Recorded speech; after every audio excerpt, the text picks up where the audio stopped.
Funding for Common Core State Standards and ELLs is provided by the American Federation of Teachers Innovation Fund.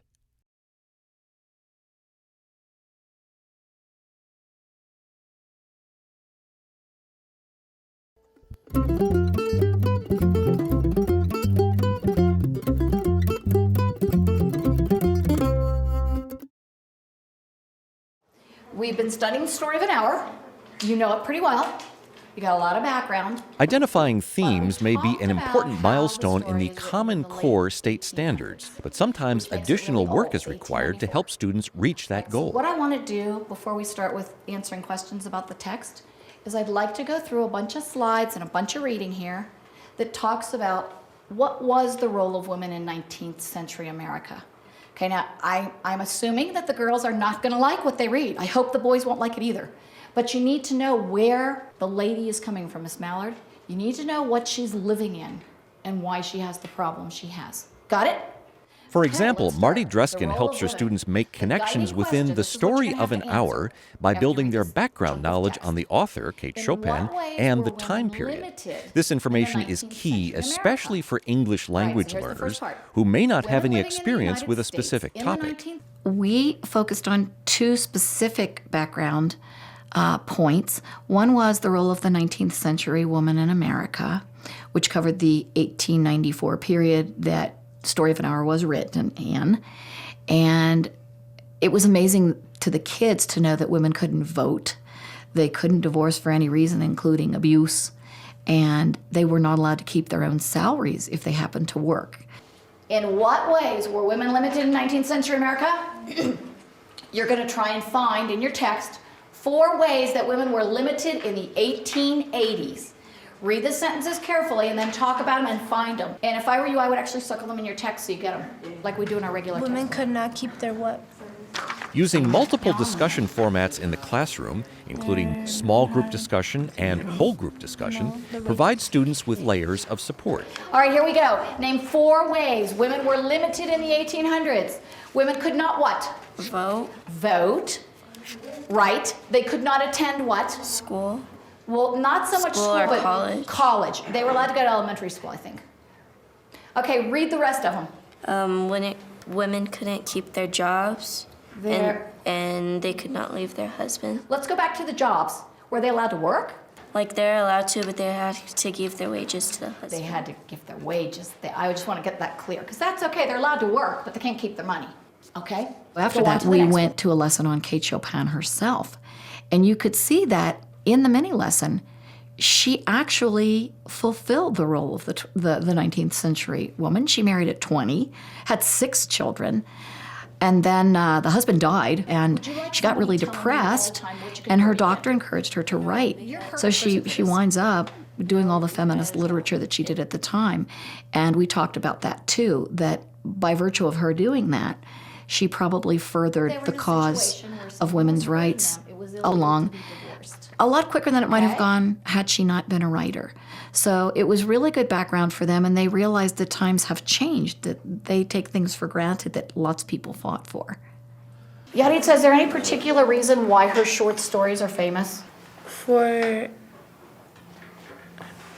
a description of women's lives and feelings? I think you're right. She was one of the first people to do that. Okay, you need to think about the role that women played in the 19th century, what they were allowed to do and what they weren't allowed to do. And we're going to try and think about why they're important. Why was it important that she did that? What do you think? Why is it important that she wrote feminist themes? You need to think about the answer because it's not on the page. You've read about the role of women in the 19th century. Why do you think it's really important that Chopin wrote about feminist themes? Think about it. Talk to your partners. That would make women feel good. Like there was somebody out there fighting for them. So they could have equal rights and have the right to vote. Since she was a woman, she thinks it was right for womanist themes in her writing. Why is it important that Kate Chopin wrote about feminist themes? What does that do for all the women in the world? Because it empowers women to like vote and do things that women weren't able to do back then. Perfect. Once the students understand the context of the story, Ms. Dreskin encourages them to apply that knowledge to their understanding of the story and its themes. All right, here's the section. There was something coming to her, and she was waiting for it, fearfully. What was it? She did not know. Let's see what it's asking in the questions. What is creeping out of the sky? Can you answer the question? It was just a weird feeling. It was a weird feeling. And does she identify what it is eventually? It was her thinking, it was her being joyful about her husband being dead, but then she didn't want to Because why? she was scared to feel that way because they weren't allowed to do that back then. No, it was very conflicting for her. When they got to the part of the story when Mrs. Mallard, who is the protagonist of the story, realizes that she's thinking about being independent, and she weighs in her mind the differences between being in love and being married with a man who is repressive. You weigh that with being independent and being free, and she says in the story, there's no comparison. And the kids responded to that, and it amazed me that they said, oh yeah, if that were the situation I were in, I would definitely choose to be free. And finally, why does she say this? Kiara, can you see this from where you are? Why did she say free, free, free? She was feeling two opposite things. What were they? Okay, can you answer those questions?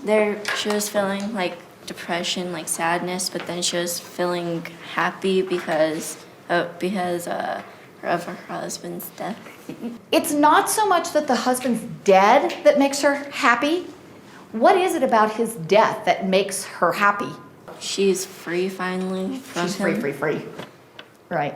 Because she admits that she likes the guy, he's not bad. She even loves him sometimes. I just figured with 14-year-olds, 13-year-olds, 14-year-olds, they are all about being in love. I never dreamt that they would weigh those two options and vote independence as the winner. So that was really an awakening for me. So I really liked that part. And they responded really quickly to it too. So that was really nice.